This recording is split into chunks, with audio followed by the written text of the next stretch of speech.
Hello guys, welcome to my vlog. This is Khushi Jaiswal and today motive of making this vlog is CUET exam 2025 biology paper. हम सबको पता है कि हमारा CUET 2025 का exam 13 मई से स्टार्ट हो चुका है और आज है 15 मई। ये वीडियो जब आपको मिलेगा तब शायद 16-17 मई हो रहे होंगे।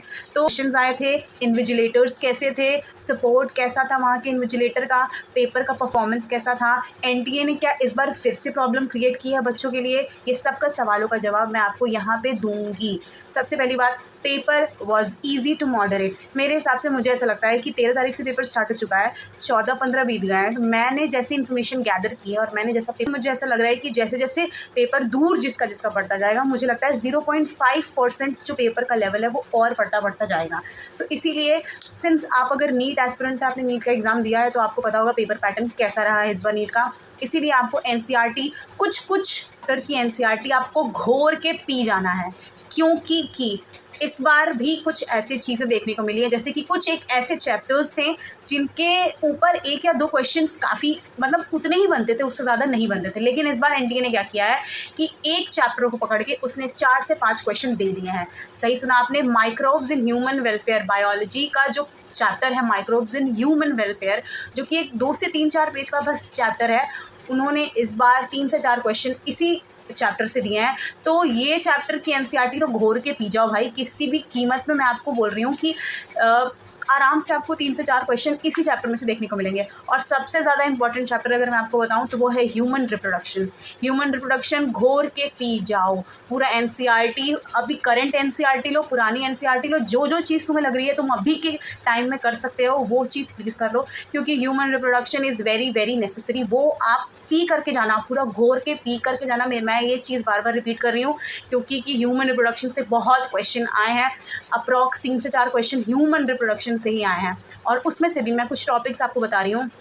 स्पर्मेटोजेनेसिस का सीक्वेंस, उसकी प्लॉइडी, कितने मियोसिस हुए, कब हुए, क्या बना, सारे प्रोसेसेस, स्पर्मिएशन, स्पर्मियोजेनेसिस, ये सारी चीज़ें, oogenesis, एम्ब्रियो का डेवलपमेंट कब हुआ, कैसे हुआ, कौन सा हार्मोनल चेंजेस आए जिसकी वजह से ये हुआ, वो सारी चीज़ें, मेमोरी ग्लैंड का sequence, it is very necessary.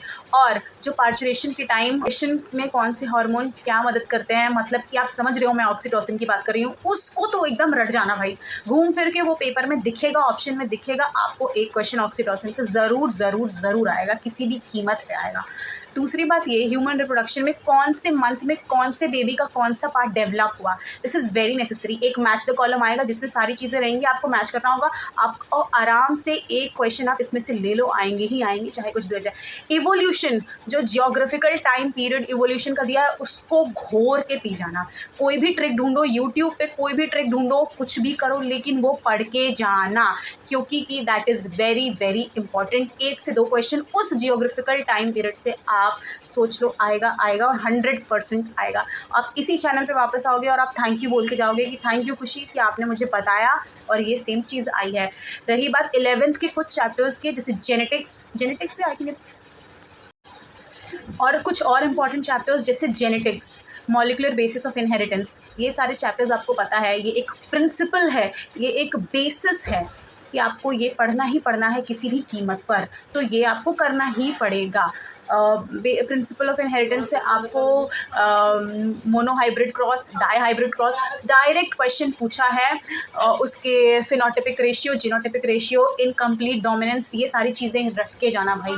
नहीं आता है फिर भी रट के जाना किसी भी कीमत पे। ऑर्गेनिज्म पॉपुलेशन भी मैं कहूँगी कि इट इज़ वेरी इंपॉर्टेंट, क्योंकि वो जो चार्ट दिया हुआ है NCERT में, जो चार्ट दिया हुआ है प्लस माइनस, कौन नेगेटिव, कौन पॉजिटिव, कौन जीरो, कौन अनअफेक्टेड, वो तो भाई रट लेना, किसी भी कीमत पे रट लेना, क्योंकि स्टेटमेंट वाइज आ सकता है, असर्शन रीजनिंग में आ सकता है, लेकिन वो आएगा ज़रूर। और मैं सेफ साइड के लिए मैं आपको ये भी बोलूँगी कि हर एक उसका हर एक का एग्जाम्पल ज़रूर रट के जाना। जो कॉम्पिटिशन, प्रिडेशन, पैरासिटिज्म्स का जितने भी एग्जाम्पल्स हैं वो भी रट लो। NCERT में दिए हुए हैं, ट्रिक आप यूट्यूब पे सर्च करोगे तो मिल जाएगा, वो भी रट के जाना। और जितने भी वो पिरामिड्स वाले क्वेश्चंस हैं वो भी रट लेना। बायोमोलिक्यूल से एंजाइम, जो एंजाइम से जो डिजीज़ कॉज होती हैं वो वाला पोर्शन तो भाई किसी भी तरीके से पढ़ लेना। और एसेंशियल्स एमिनो एसिड्स और नॉन एसेंशियल्स, उसका भी ट्रिक यूट्यूब पे मिल जाएगा, आप प्लीज़ पढ़ लेना।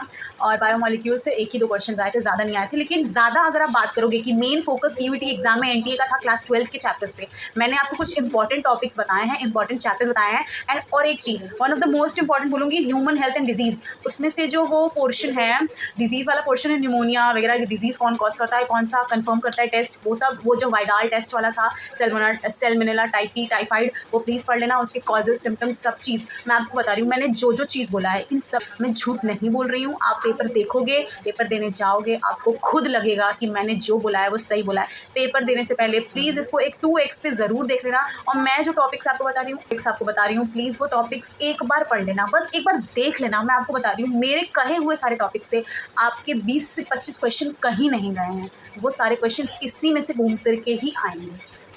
और वो जो एक PBR 32 का डायग्राम है भाई, उसको तो रट लेना, दिमाग में छाप लेना, वहाँ से क्वेश्चन ज़रूर आएगा। बायोटेक में भी वो इंसेक्ट वाले BT कॉटन वाले पार्ट से वो एक जो क्वेश्चन है कॉटन बुलवर्म का और कॉटन बोरर का, कि कौन किसको बिलोंग करता है, वो रट के जाना, किसी भी कीमत पे रट के जाना। कहीं से भी पढ़ो, NCERT में पूरा लाइन टू लाइन दिया, उसको रट डालो। मैं जो बोल रही हूँ प्लीज़ उसको फॉलो करो। एक क्वेश्चन ये आएगा, बिल्कुल आएगा। बच्चे कन्फ्यूज़ होते हैं कि कौन बोरर है कौन बुलवर्म है, प्लीज़ उससे रट लेना। और मैंने ग्राफ्स के क्वेश्चंस उतने नहीं थे, लेकिन वो लॉजिस्टिक और एक्सपोनेंशियल ग्रोथ के जो ग्राफ होते हैं, वो कौन सा जे शेप्ड है कौन सा सिग्मोइड है, अपना कन्फ्यूजन एग्ज़ाम में बैठने से पहले मिटा के जाना किसी भी कीमत पर। और 11th के भी क्वेश्चंस थे, फोटोसिंथेसिस से एक आध थे। और वो फोटोसिंथेसिस जो एक मेन प्लांट फिजियोलॉजी है वो आप देख के ही जाना।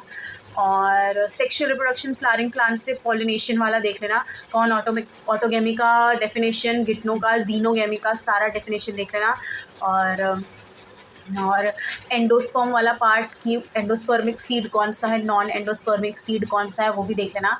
और बाकी तो मैंने आपको सभी बता दिया है। और अगर कुछ चीज़ें मैं लैक कर रही होंगी तो आप प्लीज़ कमेंट में मुझसे पूछो, मैं आपको ज़रूर बताऊंगी। और अगर आप चाहते हो कि मैं आपको मेरे अकॉर्डिंग मैं एक क्वेश्चन पेपर सेट करके आप लोगों के पास आकर के आप लोगों को वो चीज़ प्रोवाइड करूँ, एक 50 क्वेश्चन का सेट आपको बना के दूँ जो मैं, तो please like and subscribe the channel and comment down for the questions if you want, मैं ज़रूर प्रोवाइड करूँगी। और जब तक आपका CUET एग्ज़ाम ख़त्म नहीं होता तब तक इस चैनल को सब्सक्राइब कर लो भाई। सारी इन्फॉर्मेशन इस चैनल पे आपको सबसे पहले डिट्टो मैं दूँगी। आप थैंक यू करोगे आके कि थैंक यू खुशी, तुमने पेपर बता दिया और सच में पेपर सही आया था। काफ़ी सारे क्वेश्चंस मैं अभी राइट नाउ मेरे दिमाग से शायद फिसल रहा है, तो अब मुझे जैसे याद आएगा मैं वो वैसे वीडियो बना के आपको डालती जाऊँगी।